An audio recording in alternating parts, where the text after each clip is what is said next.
Luke Cage, episode 10, Take It Personal.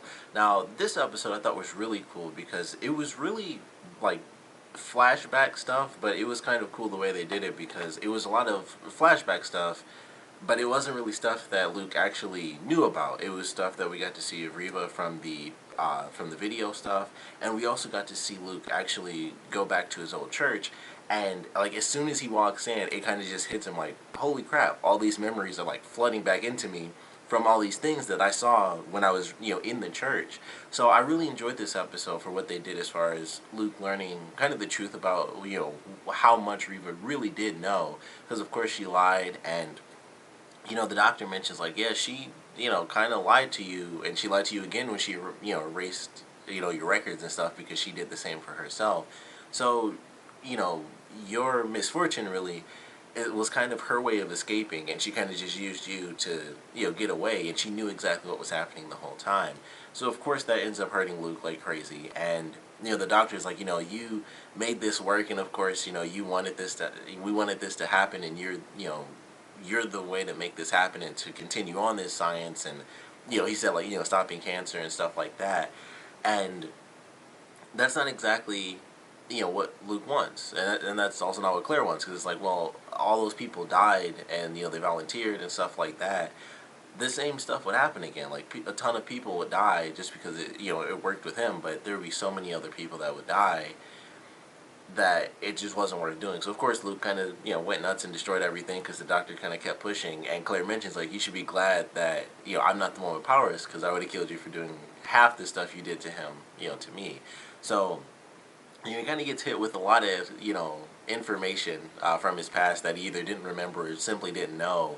And it really affects Luke in this episode. But I really enjoyed that. I love the way they did the flashbacks um, for Luke when he actually went into the church, especially the one where it was like two different memories put together. I thought that was really cool.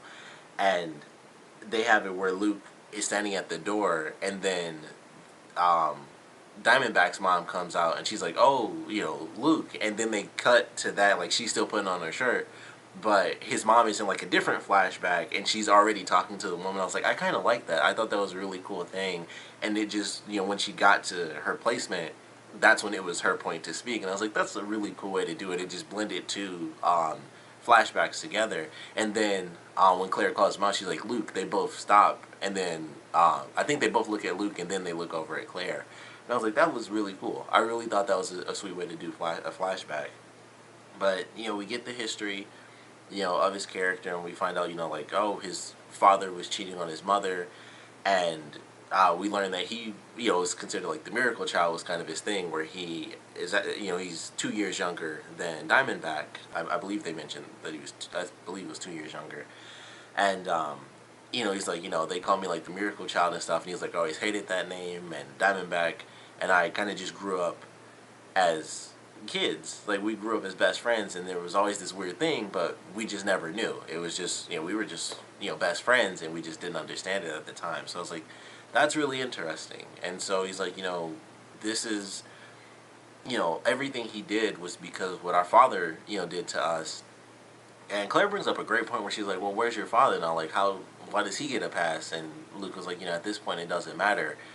I have to deal with my brother. I'm my brother's keeper. So he goes to the big rally, which of course Mariah throws at Harlem's Paradise, and she's, going full force. She has the perfect reason in this episode because yet another cop goes crazy, but this time he goes crazy on the kid. He beats up the kid that was in Pop's shop those couple of episodes for just knowing Luke. So of course his mom, who's also trying to be a lawyer, just lots of pressure on them, and of course Mariah uses that to her advantage to kind of spin things, and it's like, oh, Luke killed a cop, and also, we can't ignore that, but we can't ignore the fact that another cop lost it on this little kid. So of course she throws this big rally at Harlem's Paradise, and it's like, we need to stop freaks and stuff like that. They have a Jessica Jones reference in there. And she totally twists that. I mean, I guess they wouldn't have the full story, but she's like, oh, she said it as if like someone mind controlling someone just isn't a big deal. It's like, oh, she snapped this dude's neck because he mind controlled her. I'm like, that's a legitimate thing. Like, if you know that story where she has super strength and she snapped his neck, then you should understand that's a huge freaking deal. Like someone mind controlling someone with super strength, that's a problem. That's really really bad. So when she said it though, I was like, are they just acting like that's not a big deal? Like someone being mind controlled or having a superpower to mind control you, or are they thinking that that story was fake? Like I really couldn't tell by the way they were cheering. I was like, I don't know if they're ignoring how important that is or if they just don't believe her or something. But it was just really crazy. It was like, of course she has this big rally and Misty's going in, she's looking for Luke, but she also gets the information about who Diamondback really is. So she goes to Harlem's Paradise. They're basically, everyone kind of gets there at the same time. So, of course, Misty goes up to see Diamondback. Claire stays down below, and Luke is like, I'll go back her up because she's going to need it. And, of course, she ends up getting shot. I was surprised that she lived because he used, like, 2 guns and shot both of them. I thought she was about to actually, like, flat out get killed, but she ends up just getting, like, hit in the arm. And Luke has to carry her, and a bunch of people, of course, start scattering, and then they're just trapped now. At the end of the episode, they're just trapped, and he's like, well, this kind of sucks. We're just stuck here now, surrounded by people, so of course he can't just, like, push through because he's trying to take care of Misty. So it's going into a crazy situation into the next episode, but I certainly enjoyed this one. Like I said, I like getting to see the flashback, the emotional kind of roller coaster that Luke went through. I thought was actually fun to watch. Him realizing that the woman he loved kind of betrayed him. She lied to him all that time, and she, even talks about like, him having this connection to this guy, and I think the prison guard is right by using him to do this and to do that, and she was kind of acting as if she wasn't a part of it that whole time. And of course she was, and was just literally keeping records about like, he's a great specimen and this and that. Like he really didn't matter. And then when everything came down to it, she was like, oh, well, this just also happens to be, my way to escape. So, that was painful for him. And then, just the shock of remembering those, those childhood moments.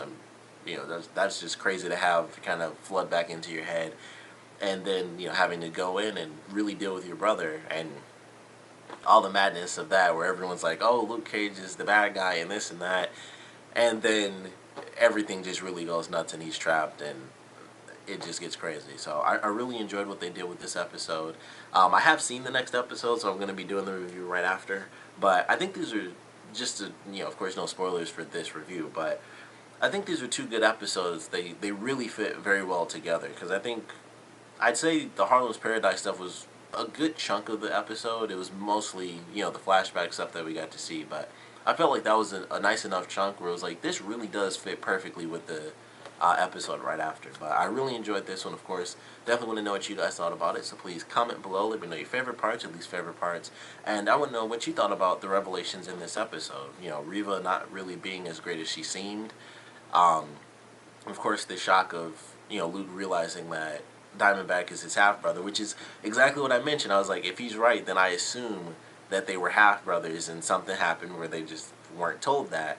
And so I kind of called that one, but, that's not like some crazy grand mystery. And, like the Reva thing was more surprising where she actually was just kind of using him, and then she actually did get feelings, and then she kind of switched and was like, well, now I can escape. So she kind of just lied to him in 2 different ways, and he thought it was just kind of great. So I thought that was pretty interesting, and I still did enjoy, like I said, I really loved the way they showed the flashbacks as well, his childhood memories kind of rushing back to his mind.